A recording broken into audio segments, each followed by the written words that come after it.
All right, man.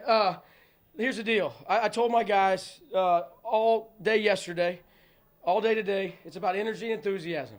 I did for the first time all year. I didn't write one thing on the board before the game. Like they came in from their warm up, and I do my little talk. I said, guys, it doesn't matter. Like it's game 31. Does it really matter? I'm gonna say the same thing to you I've said 30 other times. Right? All I care about is that you have the most energy, the most enthusiasm. You play fearless, right, and you have fun. And that's what they did today. Even when, this team has struggled a little bit when adversity hits, like kind of finding our way. We got hit with adversity, like to Grand Canyon's credit, man. They never shut down.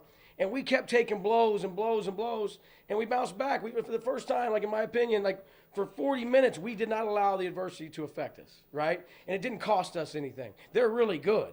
That's why they were able to make some runs on us. And so just super proud of my guys. That's what they did. They went out there, they played together, they had fun. And more importantly than anything, man, we sent our 3 seniors out on an unbelievable note. They're going to have an unbelievable memory. We're good enough to beat anybody in this league. Like, that's not an upset. We're at home, and we're good enough to beat anybody. But it's a big-time win going into the conference tournament, and that's why it's so exciting, right? And we talked about, guys that it's very rare that you see seniors that have been in your program for 3 and 4 years nowadays. And that's what these guys have done. Hunter's been here for 3. Colby and Leo have been here for 4. Special young men.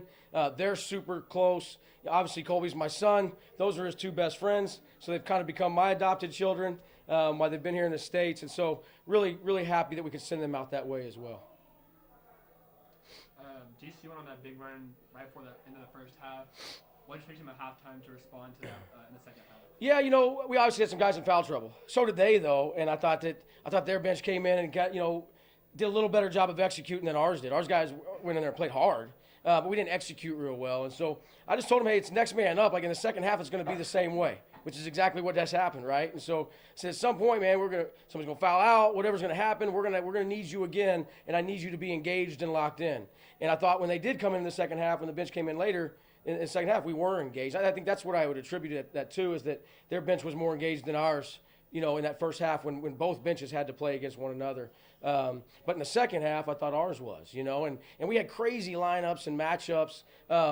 We couldn't go big just because they were kind of small. They didn't have a true center in there to score.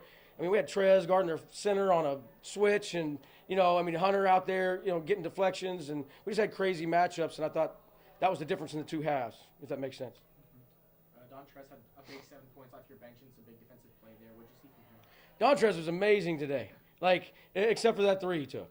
He could have drove. He had a wide open. The sea parted for him to just go dunk the ball right in the middle of the paint. No, but man, he was awesome. He came in. He didn't play much due to matchups. We tell him all the time. Some games you're gonna play a ton. Some games you're not. Freshman is a roller coaster ride. And he sat there and he waited, man. And he was one of the last guys to get off the bench, and he brought immediate energy. He made some things, like when we were struggling to score in the second half, he created some offense for us. And he wasn't necessarily the one scoring. He scored a couple of them. But he was the one creating most of our baskets by his movement, right, and his cuts and a couple of his passes. And so, that's the same as, we got 19 or 14 MVPs in there. Every single player brought something to the table tonight. Hunter and Jack hit obviously 2 big free throws there, 17 points. How big is that for him in his last game? Huge. And I'm going to tell you the truth. He looked over, he said, give me the ball, right, with 11 seconds. And I'm not going to lie to you. I thought about it. I wasn't sure, right, because we had some other guys that were doing some things where I thought we had better mismatches for us. But, I thought to myself, this dude's been here for 3 years.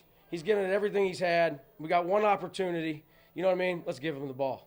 And it wasn't pretty, but they made the play. And to step up and make free throws like that, down 1, and to step up and make them both, man, you couldn't have wrote a better story for the end of his career in Moody Coliseum. And what was the difference between last game and this game and Keon? I think that they did a great job on Keon Thursday.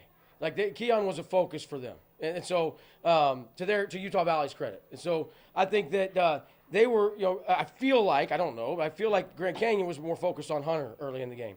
And so that allowed Q to kind of get loose a little bit. And then if you tell Q to have fun, he's going to go have fun. It doesn't matter. It could be ugly, it could be pretty, it doesn't matter. And I think that's what he was doing tonight. He put a little pressure on himself Thursday. especially when they were taking him out of a lot of stuff.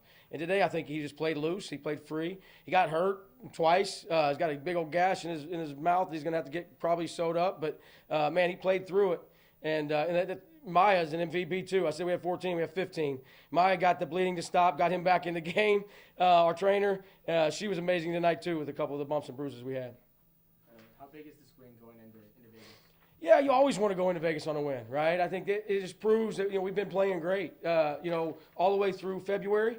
Yeah, of course we've lost some games. That doesn't mean we're not playing well. We've bounced back from both of our losses, and I know it's not February anymore, but both of our losses since the start of February, we've bounced right back, right? And that's what this was okay. We bounced right back.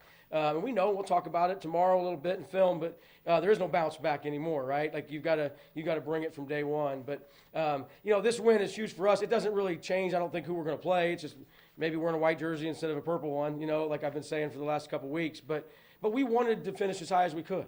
We took some pride in that. We talked about it. Let's get the highest finish we can. I don't know. All the games are tonight.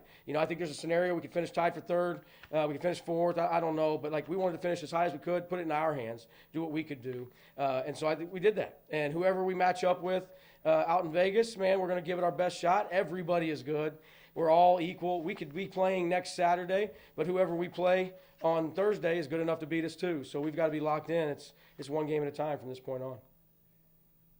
Good?